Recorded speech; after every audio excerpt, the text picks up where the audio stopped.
Between 2020 and 2021, the United States saw a decrease in life expectancy. Babies born in 2021 could expect to live a lifetime of 76.4 years, according to the Centers for Disease Control, down from 78.8 in 2019. This might not surprise you. The COVID-19 pandemic raged at the time, but that wasn't the only reason why life expectancy went down. Over 106,000 Americans died from drug overdoses in 2021, 16% higher than in 2020. In 2020, the number increased 30% from 2019. Fentanyl was the major agent responsible for the overdose deaths. This synthetic opioid entered the American ecosystem around 2013 and increased the number of overdose deaths exponentially. In just 3 years, it overtook all other drugs in lethality.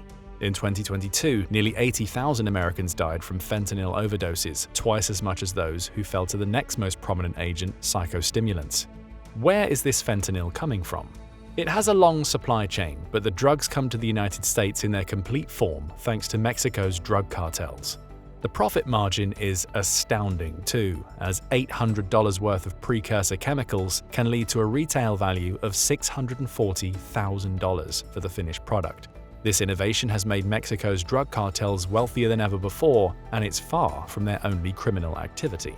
They are involved in everything, from gun running to human trafficking to cybercrimes, you name it.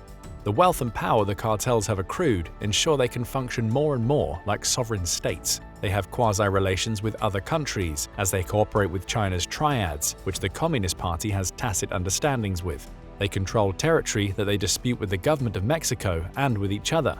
Here's the scariest part though, the cartels are becoming increasingly well-armed. Since 2006, Mexico has essentially been embroiled in a low-level, multi-sided civil war with around 140,700 total dead and 61,000 missing.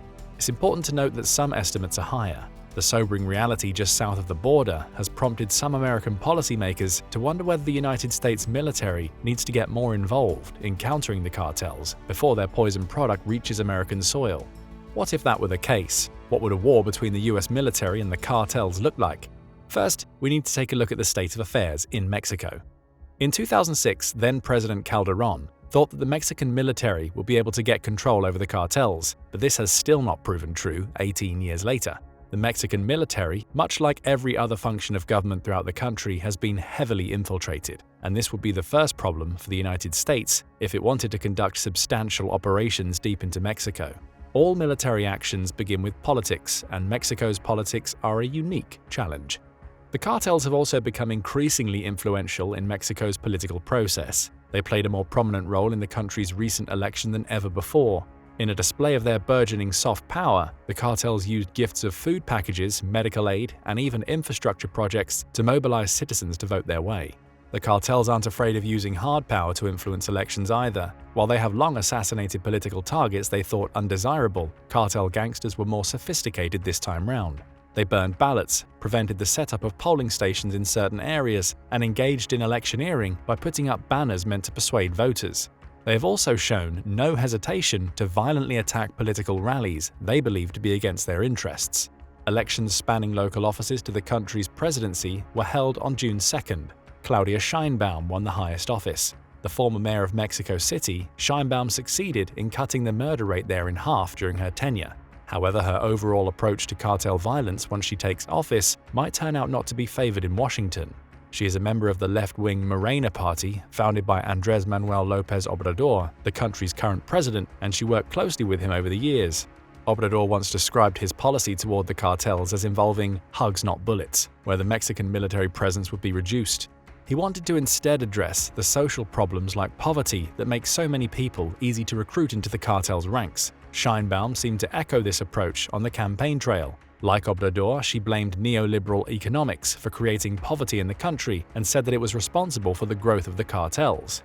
It doesn't mean an iron fist, wars, or authoritarianism. We'll promote a strategy of addressing the causes and continue moving towards zero impunity, she said of combating cartel violence. This will do little to assuage growing worries in Washington about the cartels.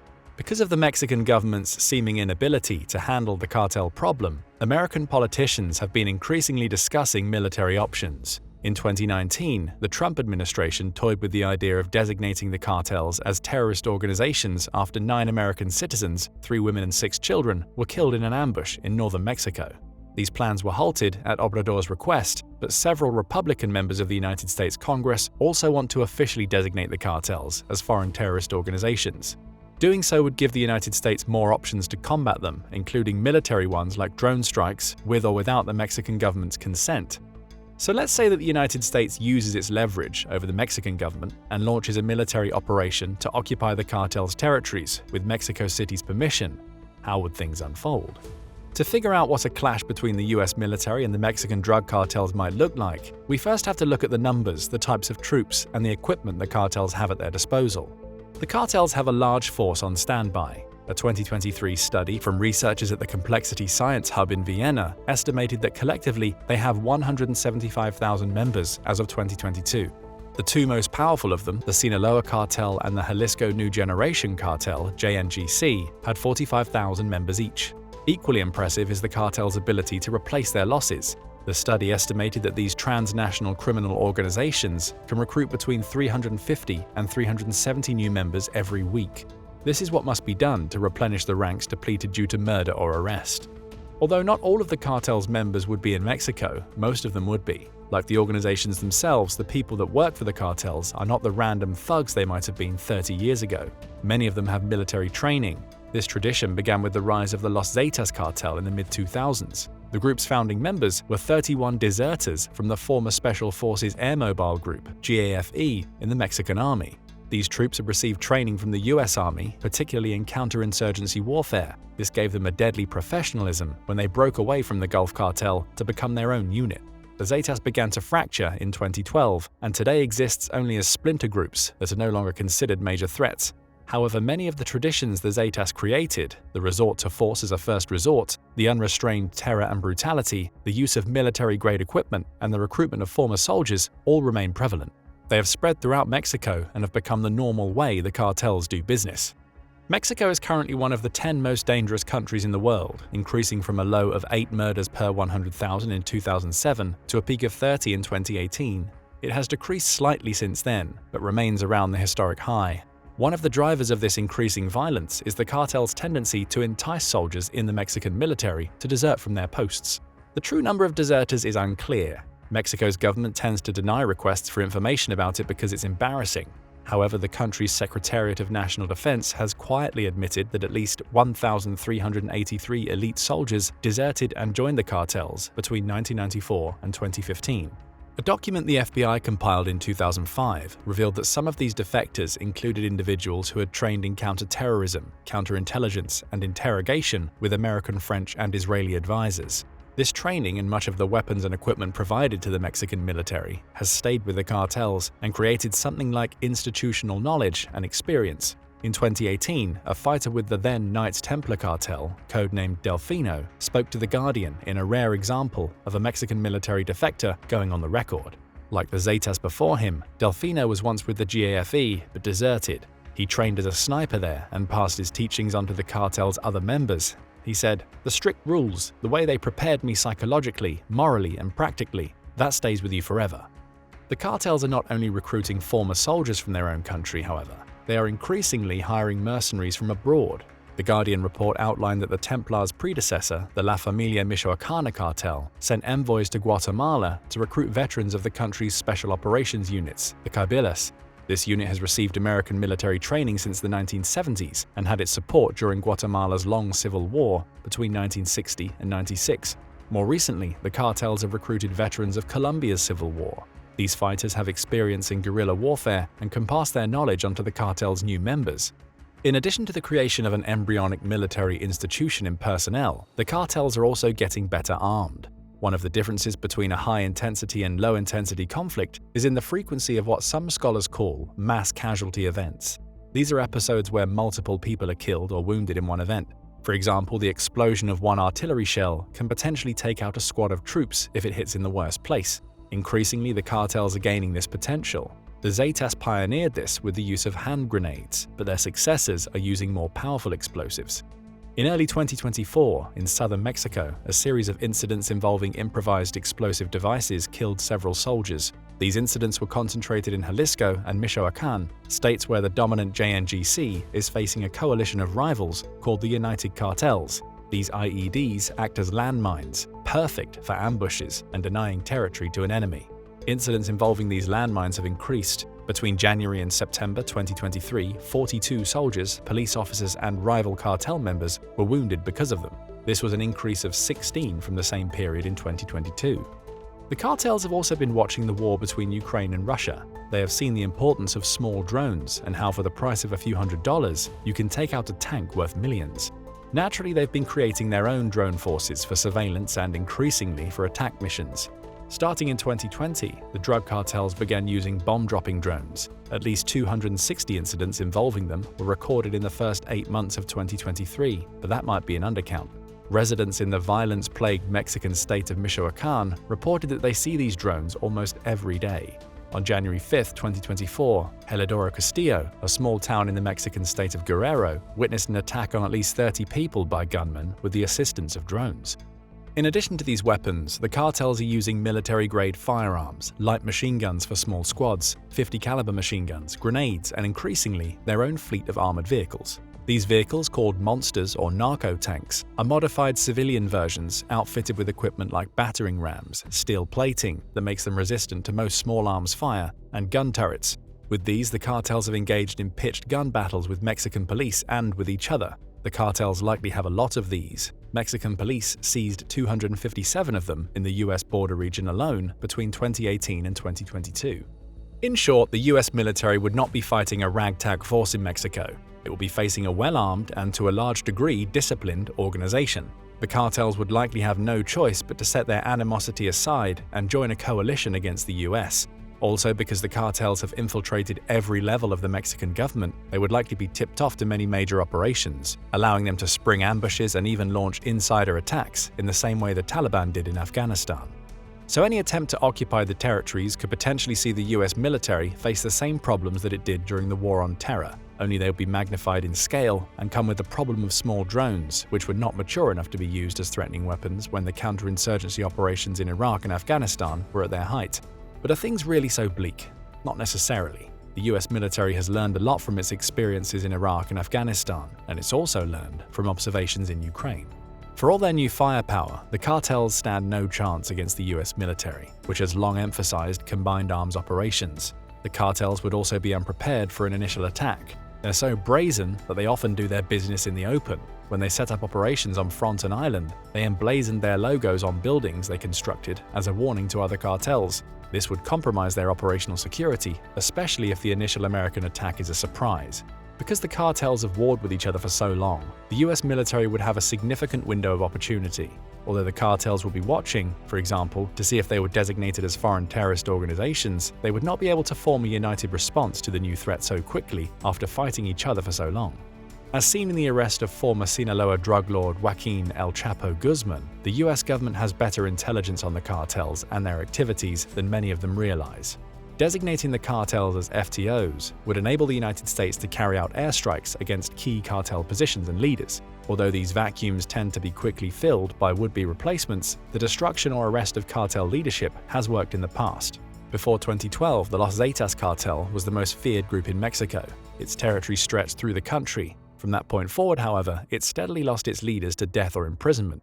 This loss, combined with the pressure the Mexican authorities and rival cartels asserted, meant that the once terrifying Zetas quickly splintered into insignificant groups. Little remains of them today.